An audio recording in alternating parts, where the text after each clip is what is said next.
get a helicopter shot of this joker. Give him something to remember you by first thing in the morning. Give him something memorable. Lick your lips, anything. Anything.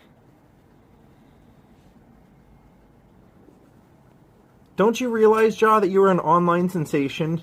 And that if you don't keep that up, you'll be yesterday's news? Nope. You didn't think of that, did you? Well, it's a good thing that you and I are like Laurel and Hardy, Ja. I'll be the brains of this operation. We have a good vlog today, Ja.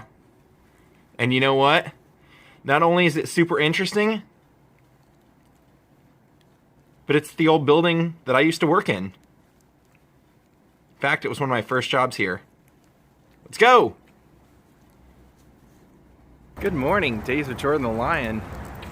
You know, thank you so much, guys, for all the likes and the comments on the videos. It's always appreciated. Today, one of the comments on the YouTube was fantastic, and I want to credit the guy named Ralph who actually posted it. He said, did anybody else notice in the Three Stooges vlog that when the ice chest rolls down the steps, that it actually bangs into the side of the handrails and leaves two dents where it hits that weren't there before? And that my video, those dents are still there. He said it was around the 18-minute mark. Go check it out. That's the kind of reason that I love when you guys comment. I honestly, I didn't notice it. And I don't think anybody's ever mentioned it in any video or any writing or anything I've ever read. I've never seen that mentioned, so good on you, Ralph. Oh, Christmas tree, oh, Christmas tree. Ja and I are out walking. Yep. Giving Ja a little walk, and then I'm gonna go off on foot today because there's a couple of places I want to go see. And since I know for sure I have to work on Wednesday and highly possible Tuesday as well, I'm gonna go hit at least 2 spots today, and you'll get to see one of them later. I'm excited. I was reading up, just looking around last night. One of these I knew about, so I knew I was already going to go here. And I actually used to work there. Well, I worked in the building. But then the other one, I just kind of randomly stumbled on. I'm like, there's no way I can't not go do this. So, I'm going to go throw on my jean vest, and I'm out of here. If any of you out there were looking for a Buffalo Wild Wings shirt, or were looking to get a job at Buffalo Wild Wings, right here at this dumpster, there's a free shirt. I'm well equipped today for whatever the world brings me. I've got a selfie stick, I've got 3 different camera lenses, and this brain. Nickelodeon. There's Nickelodeon Studios right ahead. I don't know about you guys, but I was a Nick kid. I watched David the Gnome and all the animated shows, and then of course like 15 and Hey Dude and all that stuff. That's actually one of my number one, I guess not number one because I did do a top 10, but one of the places I really want to vlog is the abandoned set for Hey Dude. I've seen that out in the middle of Arizona, they just literally abandoned the set for Hey Dude and it's still out there just kind of rotting away. I was a huge fan of that show. No offense to this place because the food's amazing, but this is a kiss of death for me. I've been on about 5 dates there, and every one of them has ended very poorly. Very poorly. Take a quick stop in here and print out some tickets for tomorrow. Kevin and I are going to the Clippers-Pacers game. There's CNN. I've heard more than a few people refer to it as the evil empire recently. There's old Larry King Square. Larry King's a good Dodger fan. I used to see him at all the Dodger games when I had season tickets. I actually did like a little pilot with him at one point, and it was I mean, I wasn't in. I was just filler. But the concept of the show was him and his wife looking over like collectibles and guessing as to what was worth what and what was worth more than the other, and they were just so way off. I remember they had a baseball signed by Pete Rose. I said, I'm sorry I bet on baseball, and they were like, oh, this is so rare because he never signs these, and this is like at least a minimum of $1,000 autographed baseball. No, it's not. You can buy that thing all day long for 80 bucks. Pete will sign that anytime, any day of the week, anytime. He'll probably answer his door if you ring it and they sign it for you. Not the case. Now that is the Hollywood Athletic Club. If I'm not mistaken, that's where Charlie Chaplin at one point lived, and Bela Lugosi lived there when he got the role in the film of Dracula. And I also believe, well, I know for sure, that this part of the building right there was the site of the very first Emmys. And if I'm not mistaken, this is where Shelley Winters, my old pal, this is where she got her part in A Place in the Sun with George Stevens. George Stevens didn't want to put her in it and didn't even want to meet with her because she was a blonde bombshell at the time, and that part is supposed to be a factory girl. So Shelley convinced him to have a meeting with her. She came in here dressed up as her sister, dyed her hair brown, and just sat in the lobby for 15 minutes while George Stevens sat there impatiently waiting for her. And then just as he was getting up to leave, he looked across, noticed that it was her, and then said, "If I give you this part, if I test you for it and you get this part, can I film you this way?" And she said, "Mr. Stevens, if I get this part, you can film me any way you want." And that all would have happened right there, because I believe she told me it was the Hollywood Athletic Club. This is all, I believe, connected, but that's where the sign is, so we'll feature on that. The story to where we're at today kind of starts in 1959. A man named Tom Hidley was hired by Madman Muntz to start working on the very first car stereo. One of the first people that Madman Muntz gave a car stereo to was Frank Sinatra. Frank Sinatra absolutely loved this thing, and through an associate of his, they hired Tom Hidley to design MGM Verve Records in New York. Now Tom Hidley, through that, was hired by A&M Records to come here in 1964, and that's where he met the man who would become his partner here, Hamid Hadley. Now, this place was called TTG Recording, and I used to work in this building. My very first internship was for a vinyl reissuing company. They did the highest quality vinyl reissuing, heavyweight vinyl you could do, and I saw an ad for it at my school. Came in and visited him. The guy said, "I can't pay you, but I can offer you experience in releasing vinyl, and we're starting up an online radio station. You can have your own radio show." So I have my own radio show here. So TTG was called Two Terrible Guys, and they became pretty famous because they were the very first recording studio to have a 16-track tape analog recording console, where everybody else was still using 4-track. And because of, you can tell how high the ceilings are in this building, that goes all the way around. The ceilings were so high, they had an extremely high threshold for the frequencies. So that in turn ended up attracting a lot of the bands in '65 when it opened, like the Doors, the Monkees, Eric Burdon and the Animals, who turned Jimi Hendrix onto this studio, and Jimi Hendrix recorded here, Frank Zappa, and believe it or not, you're gonna think I'm lying, because I didn't know this either, but some of Velvet Underground and Nico was recorded here. Now, I don't know how the building was laid out then, but I'm gonna kind of show you, even though they have the gate closed, how it was laid out when I worked here.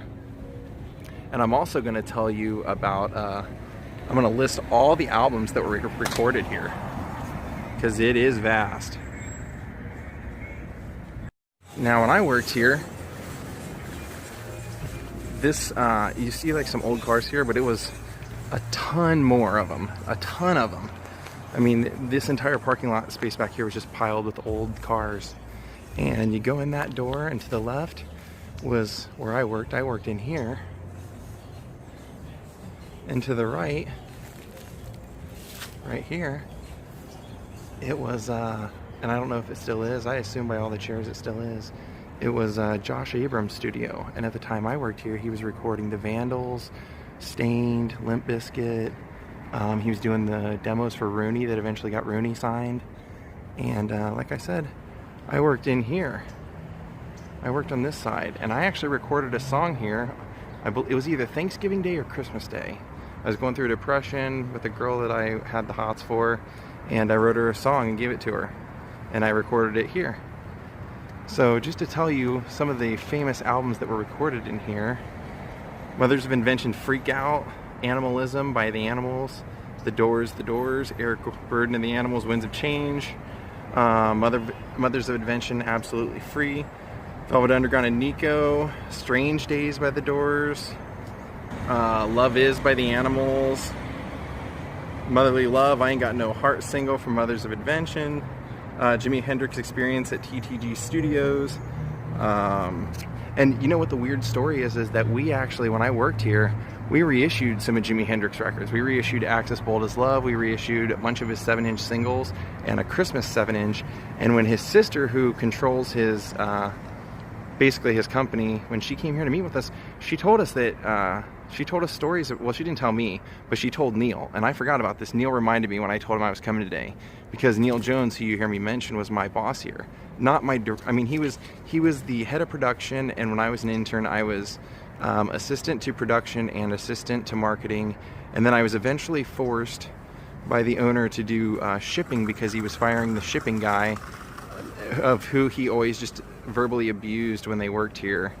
And that was why I ended up getting out of here. He actually ended up firing me on a BS charge. See, what happened was he had a policy that you could have records that we put out, and all you had to do was put them down on a defective replacement form, and they would be written off as though a customer had complained and said that the album was defective. We never really put out too much stuff that I liked, but we ended up putting out Roy Orbison, Lonely and Blue, and I wanted a copy.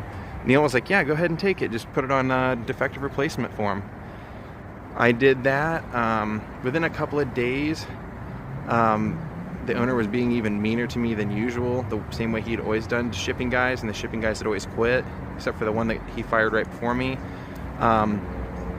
He was being really awful, and I just said, hey, when do you have a plan to get a new guy in here? Because I told you I didn't want to do this. I was just doing it fill-in. And he said, I haven't found the person I'm looking for yet. And I said, well, my next door neighbor is an assistant director, and he said he could get me like production assistant jobs, and I'd be making a little bit more. So if you don't have a plan for me, can you just let me know? And I want to start talking to him. Very next day, he had a meeting with Neil and said he was going to fire me for theft. And Neil called me and said, hey, I think you're going to get fired tomorrow, but I stuck up for you. And I even said, hey, if you got a problem with this guy, you know, be it loyalty or whatever it is, or his work performance, that's one thing.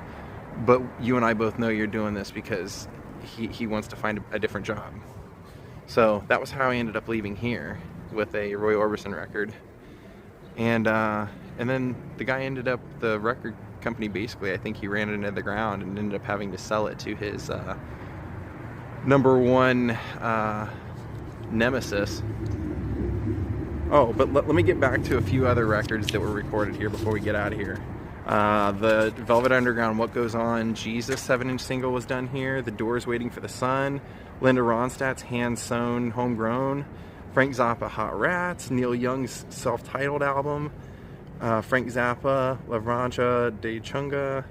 I mean, just tons and tons of stuff.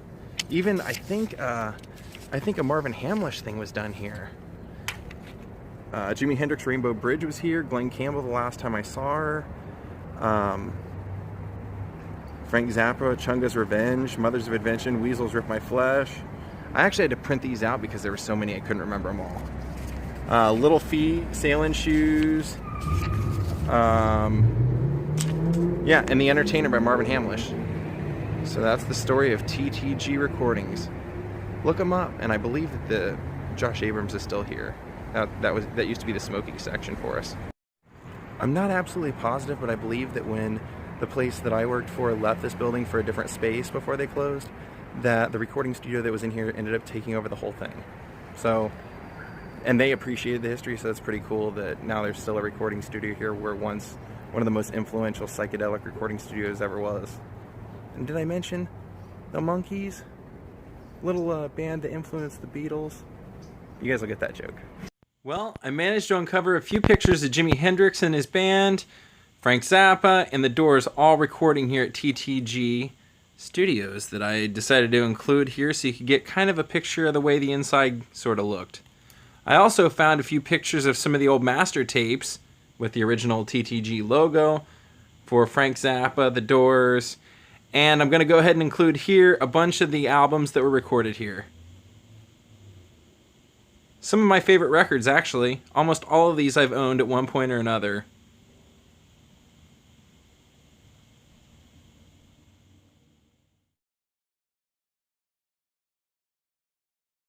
I don't know what old car's under there, but that looks like something we would have seen at the Nethercut Museum. We're gonna get out of here, guys. One of the ironic things about me actually getting fired from that place is that at one point we put out a record. Cameron Crowe's a big fan of vinyl, and we had Cameron Crowe wanted to put out the Almost Famous soundtrack, but he wanted to call it Untitled. So he worked with us to do that, and he and Nancy Wilson signed a bunch of copies of the records.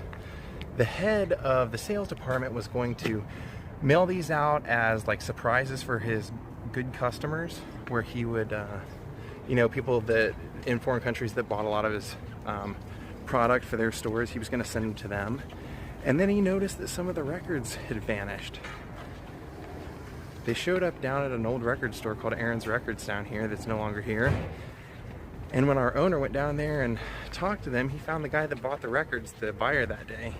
Said, if I bring in some employees, just act like we're record shopping, could you spot who did it? And he said, yeah, I could. Brought him in. Guy who constantly stole records from our owner and did the defective replacement thing because he was a record shopaholic, was positively identified by the employee at Aaron's Records. And now that guy kept his job because he would basically be the whipping boy for this owner, and he would watch the guy's dogs whenever he wanted. He would let him just verbally abuse him, and the owner saw that as loyalty. Couldn't recall if I mentioned it or not, but the price was only $55 an hour to record at TTG Recordings. And if I didn't mention it, TTG stood for Two Terrible Guys. Quite a sense of humor. Well, I guess I found one if I ever need one. This Walgreens right here, it used to be a Del Taco. And it's the Del Taco you see in the background of The Big Lebowski when he picks up Walter from right over here. That's where Sobchak Security would have been when he picks Walter up to go make the handoff, which is one of my favorite movies ever. But Del Taco is no longer here, but I have a really interesting story about it. So I met this girl at a Dodger game when I had my Dodger season tickets, and we decided we're going to go on a date, and we set a time and everything, but I had to push it back an hour because I was working.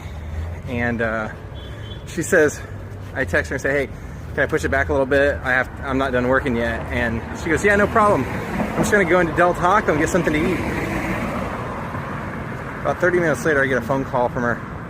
I'm not gonna be able to go on a date with you tonight. I said, why, what happened? She said, I turned my car off when I went inside to order my food. And while I'm in line, somebody goes, oh my God, there's a Toyota on fire in the parking lot. And I run out, and the hood of my car and the engine is on fire. So I'm not gonna be able to go out with you tonight. I don't know how that happens, that you turn off your car and then you go inside and it somehow spontaneously combusts. But it made the news. More serendipity. We just did TTG Studios. Speaking of Velvet Underground and Nico, it's the man who did the cover of the album and produced it and discovered him. Warhol, Andy Warhol. Speaking of Andy Warhol, do I have a surprise vlog coming up for you guys shortly? I don't even want to give you any hints because I think it's just going to be one of those vlogs that when I post it, people are going to be like, holy cow, you've outdone yourself. Or at least I hope. Not on like the vlog itself, but like on the content, bringing something interesting. It's always my goal to not only make something great to watch, but to make something that you guys are like, holy moly, I never even knew any of that existed or knew anything about that, and it makes you want to go look into stuff on your own. That's what I mean by do something great. Go do something, inspire someone else to do something. Like when on that vlog where I went and saw fences and Denzel Washington said, you never see a U-Haul following a hearse because you can't take it with you. Someone explain this sign to me. JFK, the tragedy of JFK as told by William Shakespeare. Now that's an artistic outlook. Guys, right there, as I'm walking around, is the back staircase entrance to the Wild Card Boxing Gym. It's where Manny Pacquiao trains for every fight. Or pretty much every fight. I was here one time trying to get his autograph, and it was a couple days, maybe a week before the fight. And I saw Kobe show up, Robert Duvall, and I think Stallone. 3 big name people, and then former champ James Toney. They all just come to like say hi while he's training and whatever, and there it is. But that kind of like secret vlog that I'm holding back on you guys, telling you it's gonna hopefully blow your mind, that's located right around the corner from here. Alright, well the cool thing is that when I passed by the place that I want to vlog, it's actually because there's somebody very important, or used to be somebody important, that manages the place. And when I used to go there, he was always sitting in the front in his office, constantly. When I walked by, there was somebody talking to him so I could hear his voice. He had the windows open so I know he's still there. I don't know if I'll be able to get him on the vlog because when we found out who he was years and years ago, a friend of mine just went and tried to ask him if he could like interview him on film, and he was pretty weird about it. He was like, no, my wife wants me to get thousands of dollars if I'm going to do stuff like that. I don't do that stuff. So, but I still want to tell you who he is and what the story is. So stay tuned. When I do that vlog, I'll say, remember that secret vlog I told you guys about? This is it. So when it comes up, that'll be it. That car right there is an Imperial. And there's a massive family joke in my family about the Imperial. My grandpa used to have one. And whenever he would drive it around to pick me or my sister up from school, we always beg him not to take it because we didn't want people to laugh at us. And he always used to say, I'll tell you what, we ever get into an accident and I'm in that thing, there won't be nothing left of them. This thing won't even have a scratch on it. He had his Imperial forever. We used to call it the Beast. So as soon as I walked by and saw that Imperial there, I said, my grandpa watches every day. Most of my family watches. Let's put that on there for them. Plus, then you guys will know if I ever refer to Imperials or the Beast, what I'm referring to. Look at AT&T trying to be funny with the puns. It's alright cause I'm Saved by the Bell. That's where they filmed it. Sunset Gower. Right here.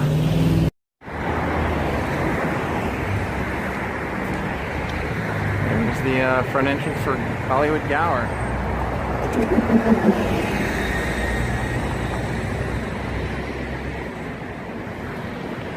I turned around, he was laying on his back scrambling around, I grabbed his tail, now we're battling.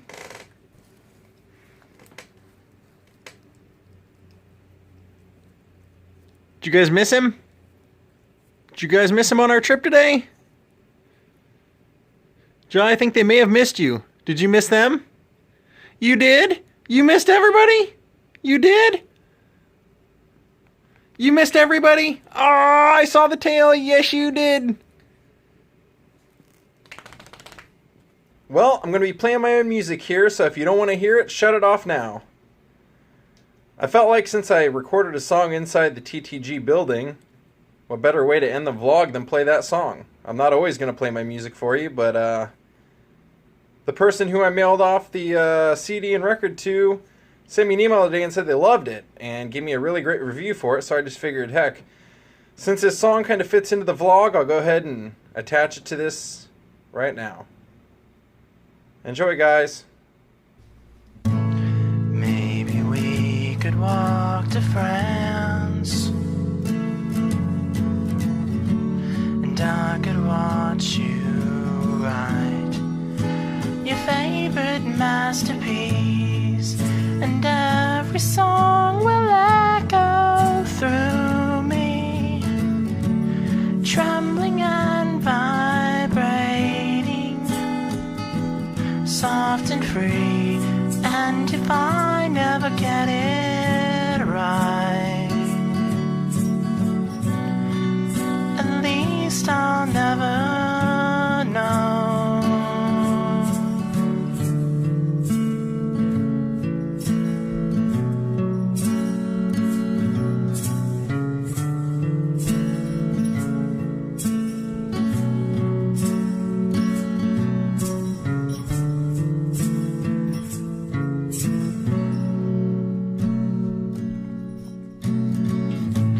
I think it was Bob Dylan said, they say that everything can always be replaced, but he never saw the way your eyebrows raise, just enough to steal the sun away. Never quit the dream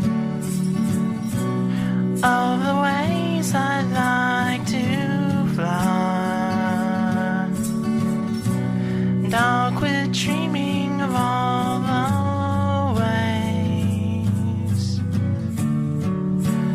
ways I'd like to fly.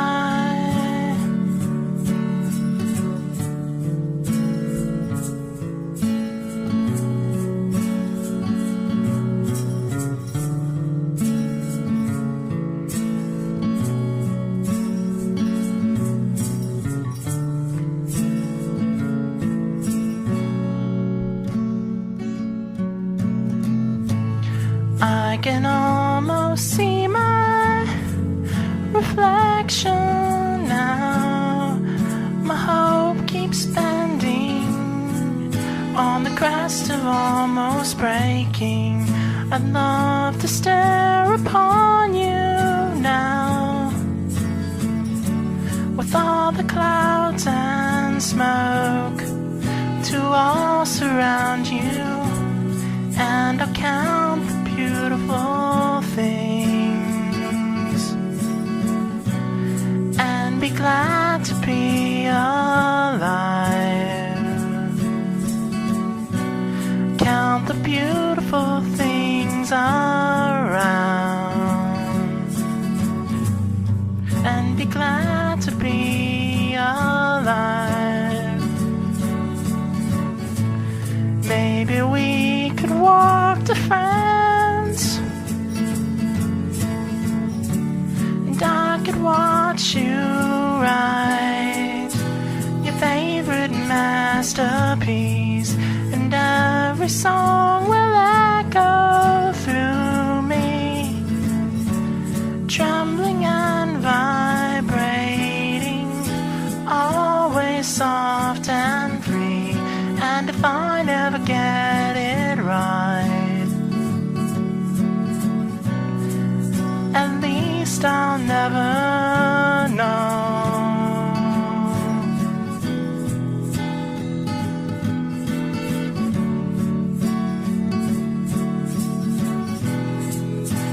At least I'll never know. At least I'll never